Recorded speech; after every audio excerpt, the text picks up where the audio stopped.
आज आप सुने सूर्या देव का व्रत कथा। आज एकादशी है।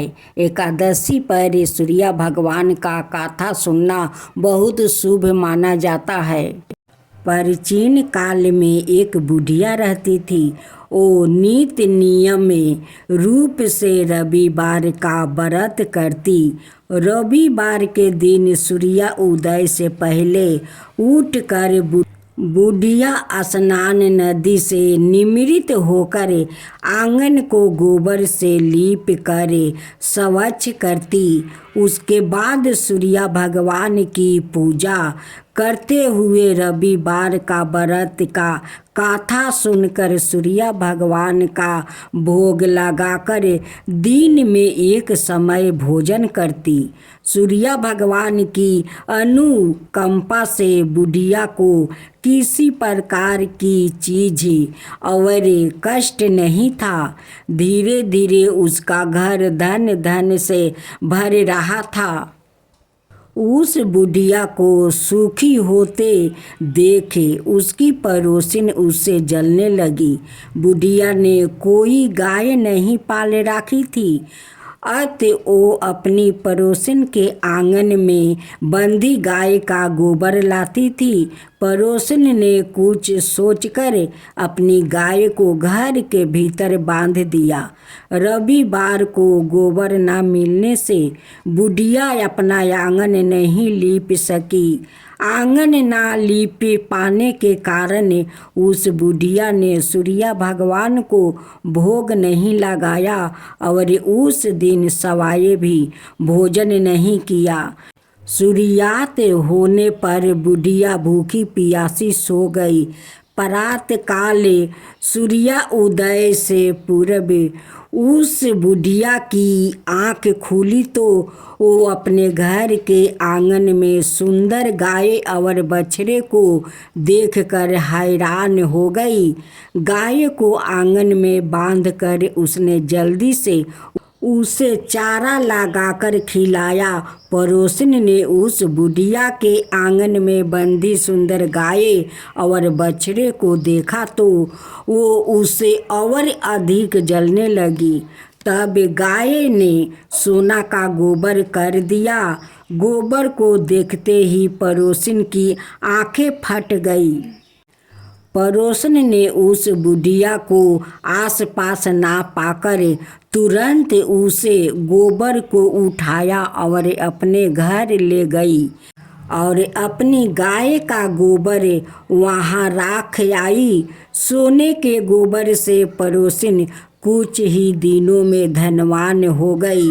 गाय प्रतिदिन सूर्य उदय से पूर्व सोने का गोबर किया करती थी और बुढ़िया के उठने के पहले पड़ोसिन उस गोबर को उठाकर ले जाती थी।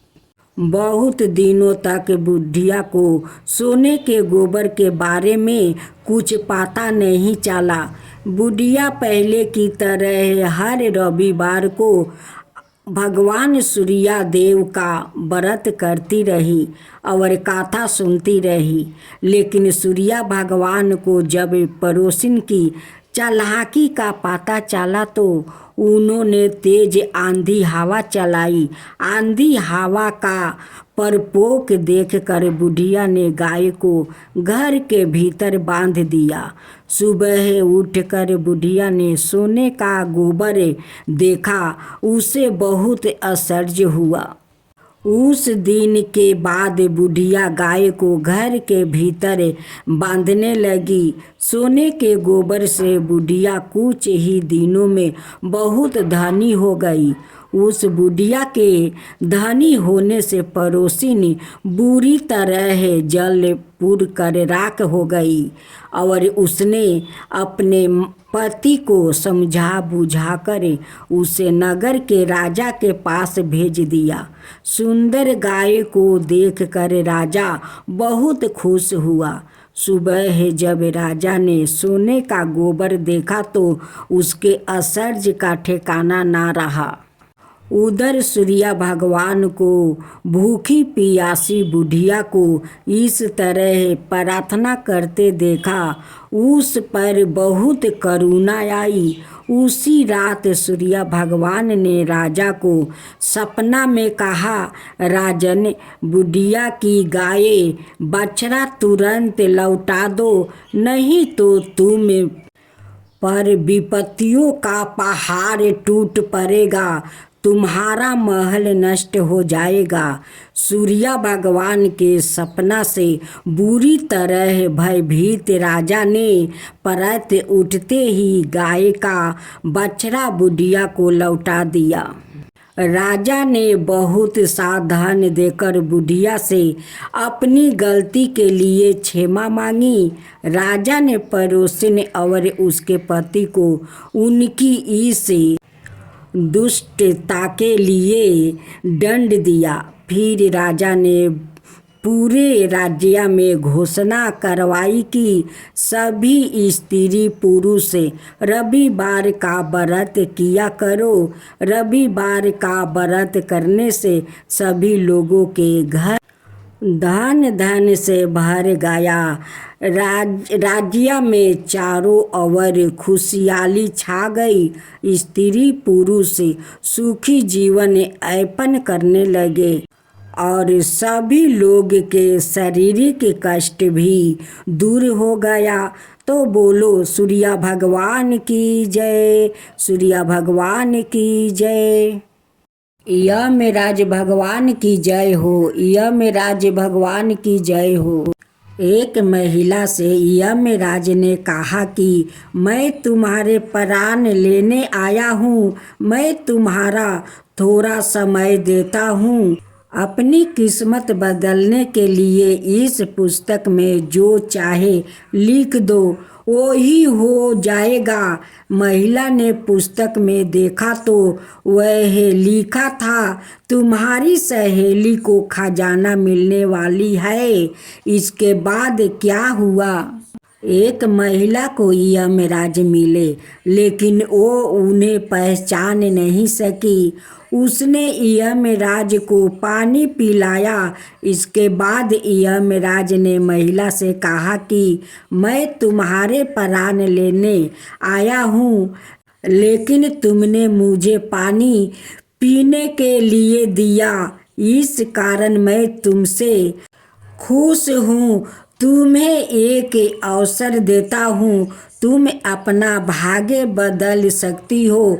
या कहकर यमराज ने एक पुस्तक महिला को दे दिया और कहा कि इस पुस्तक में तुम्हारे नाम का एक दृष्टि है, वहाँ तुम अपने लिए जो चाहती हो वो लिख सकती हो। जैसा लिखोगी वैसा ही होगा। महिला ने पुस्तक हाथ में ली और जैसे ही उसे खोला तो उसमें लिखा था कि तुम्हारी सहेली को खजाना मिलने वाला है। महिला ने वहाँ लिख दिया कि उसे खजाना ना मिले। अगला पोस्टर खोला तो उस पर लिखा था कि तुम्हारी पड़ोसी का पति राजा का मंत्री बनने वाला है। महिला ने वहाँ लिख दिया कि वो मंत्री ना बने। कुछ ही देर में उसे अपने नाम का पृष्ठ मिला। वो खुद के लिए अच्छा लिखने के लिए सोचने लगी, लेकिन जैसे ही वो लिखने वाली थी, यमराज ने पुस्तक के ली। यमराज ने महिला से कहा कि अब तुम्हारा समय खत्म हो गया है। तुम दूसरों का बुरा करने के चक्कर में खुद का भला नहीं कर सकती है। महिला को पछतावा होने लगा कि उसने सुनहरा अवसर खो दिया। इसके बाद यमराज ने उस महिला के प्राणों का हरण कर लिया। इस कथा की लिख यह है कि काफ़ी लोग दूसरों का बुरा सोचते रहते हैं, मौका मिलने पर दूसरों का बुरा करते हैं। इस चक्कर में वो कई बार खुद का भला करने का अवसर खो देता है। हम दूसरों का भला ना कर सके तो कम से कम किसी का बुरा भी नहीं करना चाहिए। यही सच्ची मानवता है। अगर वो महिला अपनी मित्र और पड़ोसी का बुरा नहीं सोचती तो खुद का भाग्य बदल सकती थी, लेकिन उसने पहले उनका बुरा करने की सोची और खुद के प्राण नहीं बचा सकी। भक्तजनों, अब हम लोग आरती सुनते हैं। जय जय शनि देवा, सामयंग विक्रम दृष्टि चतुर्भुजधारी, नीलंबर धारण नाथ गजा की असवारी। जय जय श्री शनिदेव, विकट मुटुक शिशिराजित दीपत है लीलारी, भक्तन की माला गले शोभित बिहारी। जय जय श्री शनिदेव। मोदक मिष्टन पान चढ़े है सुपारी, लोहा तिल तेल उर्दी महिषी अति प्यारी। जय जय श्री शनिदेव। देवदनु ऋषि मुनि सुमिरत नर नारी, विश्वनाथ धरत ध्यान शरण है तुम्हारी। जय जय श्री शनिदेव, भक्तन के हितकारी। जय जय जय शनिदेव।